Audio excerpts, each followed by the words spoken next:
नमस्कार, आप देख रहे हैं प्राइम टीवी। मैं हूं आपके साथ अब्दुल करीम।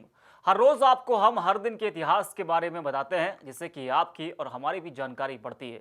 इतिहास सिर्फ अपने में घटनाओं को नहीं समेटे होता है, बल्कि इन घटनाओं से भी आप बहुत कुछ सीख सकते हैं। इसी कड़ी में जानेंगे आज 24 दिसंबर को देश दुनिया में क्या कुछ हुआ, कौन सी बड़ी घटनाएं घटी। तो चलिए जानते हैं आज के इतिहास के बारे में। आज के दिन मिस्टर इंडिया यानी कि अनिल कपूर का जन्मदिन है। वो 64 साल के पूरे हो चुके हैं। आइए बताते हैं हम आपको उनके जीवन से जुड़े कुछ रोचक किस्से। आज के दिन यानी कि 24 दिसंबर 1900 को लखन और मिस्टर इंडिया के नाम से पहचाने जाने वाले अभिनेता अनिल कपूर का जन्म हुआ। वे जाने माने फिल्म निर्माता सुरेंद्र कपूर के बेटे हैं।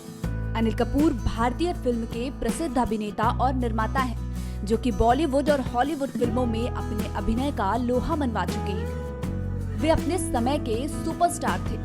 उनका फिल्मों में डायलॉग बोलने का अंदाज बिल्कुल अलग है।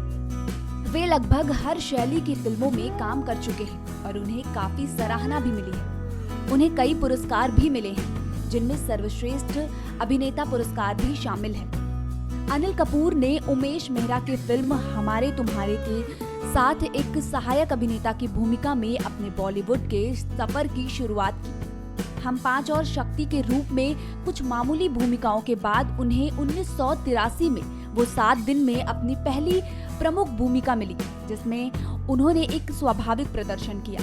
अनिल कपूर ने बाद में टॉलीवुड में अभिनय करने की कोशिश की और तेलुगु फिल्म वास्मवृक्षम और मणिरत्नम की पहली कन्नड़ फिल्म पल्लवी की। इसके बाद उन्होंने यश चोपड़ा की मसाल में एक बेहतरीन प्रदर्शन किया, जहां उन्होंने दिलीप कुमार के साथ अभिनय का हुनर दिखाया। मेरी जंग जैसी फिल्म में न्याय के लिए लड़ रहे एक नाराज युवा वकील की भूमिका की, जिसने उन्हें एक उभरते हुए अभिनेता के रूप में स्थापित कर दिया। इसके अलावा अनिल कपूर ने कर्मा, मिस्टर इंडिया, तेजाब, राम लखन जैसी फिल्में की, जिन्होंने उन्हें स्टारडम की ऊंचाइयों पर पहुंचा दिया। हम आपको बता दें कि फिल्म अभिनेता अनिल कपूर को हिंदी सिनेमा का झक्कास एक्टर कहा जाता है।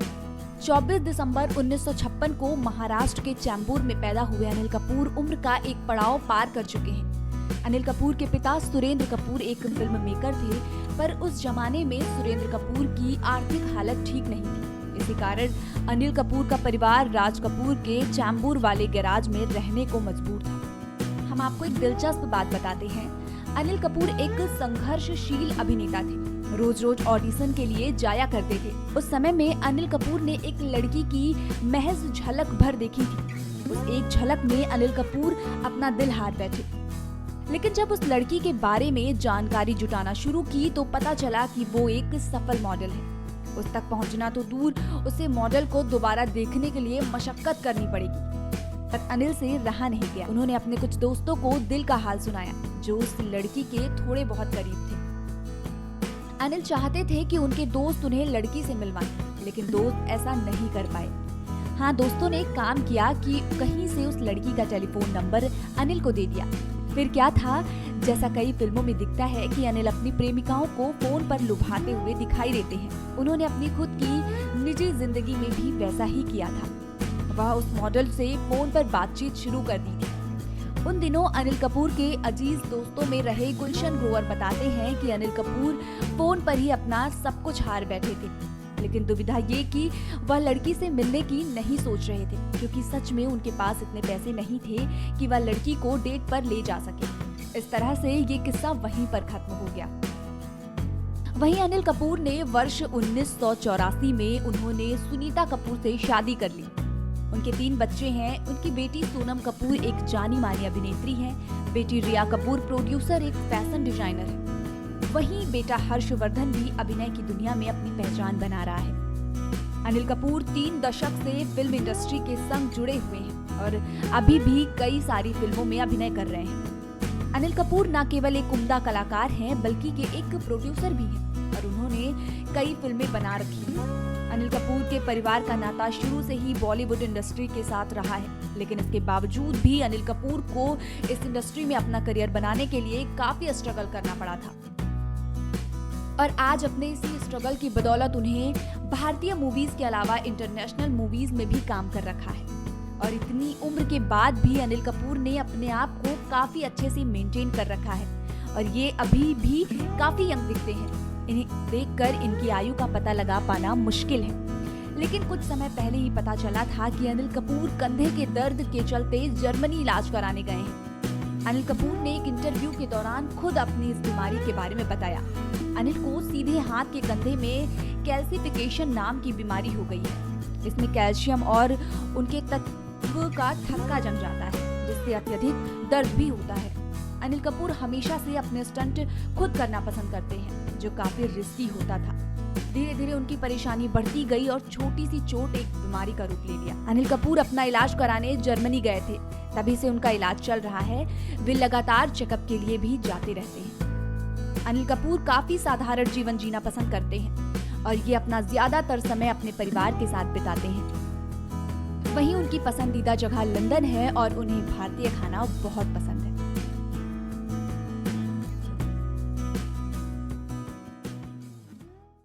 अभी हमने आपको बताया मिस्टर इंडिया यानी कि अनिल कपूर के बारे में, जिनका आज ही के दिन जन्म हुआ था। इसी के साथ अब हम आपको बताएंगे एक जाने माने मशहूर गायक के बारे में, जिन्होंने आज ही के दिन इस दुनिया में कदम रखा। जी हाँ, हम बात कर रहे हैं मोहम्मद रफी साहब के बारे में। आइए जानते हैं इनके बारे में कुछ खास बातें। आज ही के दिन सुरों के बेमिसाल बादशाह मोहम्मद रफी का जन्म हुआ था। इनका जन्म 24 दिसंबर 1924 को पंजाब राज्य के रूढ़िवादी मुस्लिम परिवार में हुआ था। मोहम्मद रफी बॉलीवुड में एक भारतीय पार्श्व गायक थे। मोहम्मद रफी ने देशभक्ति गीत, गजल, भजन और रोमांटिक स्वर की मधुरता के साथ कई तरह के गाने गाए हैं। मोहम्मद रफी ने अपना पहला गाना एक पंजाबी फिल्म गुल बलोच में गाया था। मोहम्मद रफी के संगीत शिक्षक उस्ताद अब्दुल वाहिद खान, पंडित जीवन लाल मट्टू और फिरोज नजामी थे। संगीतकार नौशाद ने मोहम्मद रफी को बॉलीवुड फिल्म अपने आप में गाना गाने का मौका दिया था। नौशाद ने रफी को एक समूह के साथ एक प्रसिद्ध गायक के एल सहगल द्वारा गाया गया फिल्म शाहजहां का गीत मेरे सपनों की रानी को गाने का मौका दिया। रफी ने फिल्म अनमोल घड़ी में तेरा खिलौना टूटा बालक को गाकर शीघ्र सफलता हासिल कर ली थी। अपनी आवाज की मधुरता से इन्होंने अलग पहचान बनाई थी। इन्हें शहंशाह ए तरन्नुम भी कहा जाता था। रफी की शानदार गायकी ने कई गीतों को अमर बना दिया, जिसमें विभिन्न मनोभावों और शैलियों की झलक है। उनके गीतों के खजाने में फिल्म कोहिनूर का मधुर बन में राधिका नाचे और बैजू बावरा का ओ दुनिया के रखवाले जैसे शास्त्रीय गीत, फिल्म दुलारी की सुहानी रात ढल चुकी तथा चौदहवीं का चांद जैसी गजलें की, फिल्म सिकंदर ए आजम से जहां डाल डाल पर, हकीकत से कर चले हम फिदा तथा लीडर से अपनी आजादी को हम जैसे आत्मा को झकझोरने वाले देशभक्ति गीत और तीसरी मंजिल का रॉक एंड रोल से प्रभावित आजा आजा मैं हूँ प्यार तेरा जैसे हल्के फुल्के गाने शामिल हैं। उन्होंने अंतिम गाना 1980 की फिल्म आसपास के लिए तू कहीं आसपास है ए दोस्त गाया था। मोहम्मद रफी की आवाज में अद्भुत विस्तार था, जिसका संगीतकारों ने बखूबी इस्तेमाल किया। पूरी 3 पीढ़ियों तक अपनी आवाज देने वाले मोहम्मद रफी का कहना था कि आवाज तो खुदा की देन है। उनकी बात बिल्कुल सही है।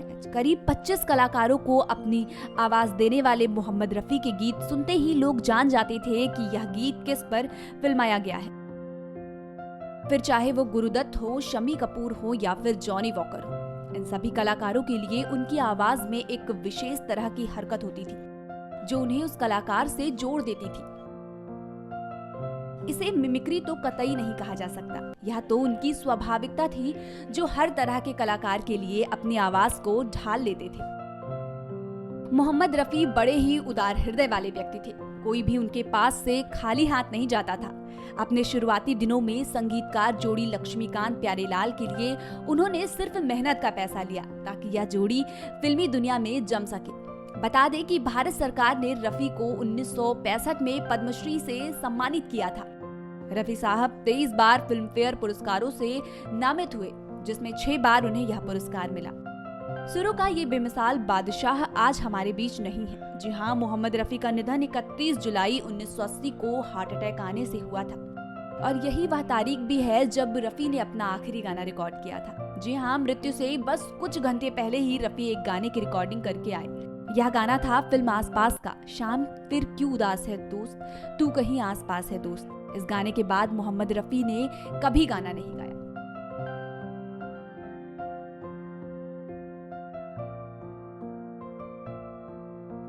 अभी आपने जाना मशहूर गायक मोहम्मद रफ़ी के बारे में, जिन्होंने अपनी सुरीली आवाज़ से सभी को अपना दीवाना बना लिया था। इसी के साथ अब हम आपको बताएंगे राष्ट्रीय उपभोक्ता दिवस के बारे में, जिसकी शुरुआत आज ही के दिन से हुई थी। 24 दिसंबर यानी आज ही के दिन देश में राष्ट्रीय उपभोक्ता दिवस मनाया जाता है। इसका मुख्य उद्देश्य उपभोक्ताओं या ग्राहकों को उनके हितों के लिए बनाए गए उपभोक्ता संरक्षण अधिनियम और उसके अंतर्गत आने वाले कानूनों की जानकारी देना है। बता दें कि बाजार में होने वाली ग्राहक जमाखोरी, कालाबाजारी, मिलावटी सामग्री का वितरण, अधिक दाम वसूलना, बिना मास्क, बिना मानक वस्तुओं की बिक्री, ठगी, नापतोल से अनियमितता, गारंटी के बाद सर्विस प्रदान नहीं करना के अलावा ग्राहकों के प्रति होने वाले अपराधों को देखते हुए इस दिवस पर जागरूकता अभियान चलाए जाते हैं। पहली बार अमेरिका में रल्फ नाडोर द्वारा उपभोक्ता आंदोलन की शुरुआत की गई, जिसके फलस्वरूप 15 मार्च 1962 को अमेरिकी कांग्रेस में तत्कालीन राष्ट्रपति जॉन एफ कैनेडी द्वारा उपभोक्ता संरक्षण पर पेश किए गए विधेयक पर अपना विचार दिया।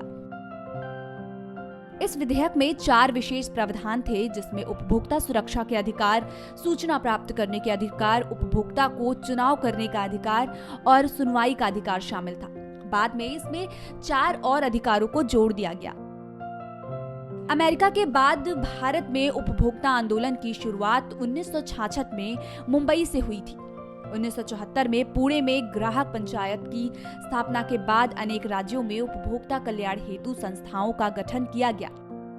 और यह आंदोलन बढ़ता गया।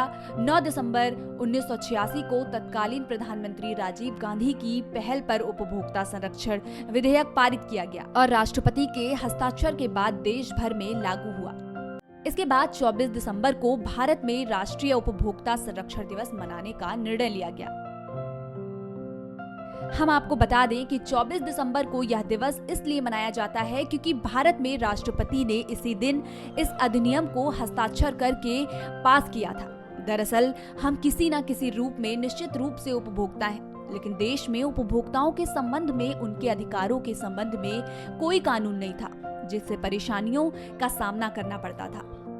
लेकिन उपभोक्ता संरक्षण अधिनियम लागू हो जाने से इस स्थिति में निपटारा आसानी से हो रहा है। उपभोक्ताओं के कुछ अधिकार होते हैं, जैसे जीवन एवं संपत्ति के लिए हानिकारक सामान और सेवाओं की बिक्री के खिलाफ सुरक्षा का अधिकार, खरीदी गई वस्तु की गुणवत्ता, मात्रा, क्षमता, शुद्धता स्तर पर मूल्य जैसा भी मामला हो, इसके बारे में जानकारी का अधिकार, ताकि उपभोक्ताओं को गलत व्यापार पद्धतियों से बचाया जा सके।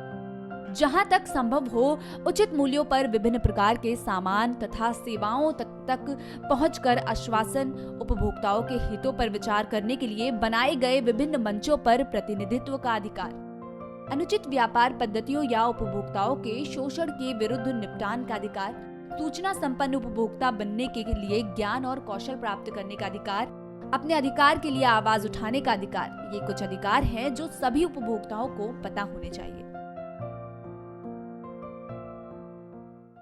अभी आपने जाना राष्ट्रीय उपभोक्ता दिवस के बारे में, उपभोक्ताओं के अधिकार के बारे में। ऐसे ही हर रोज के इतिहास से रूबरू कराते रहेंगे हम आपको। तब तक के लिए बने रहिए हमारे साथ और देखते रहिए प्राइम टीवी।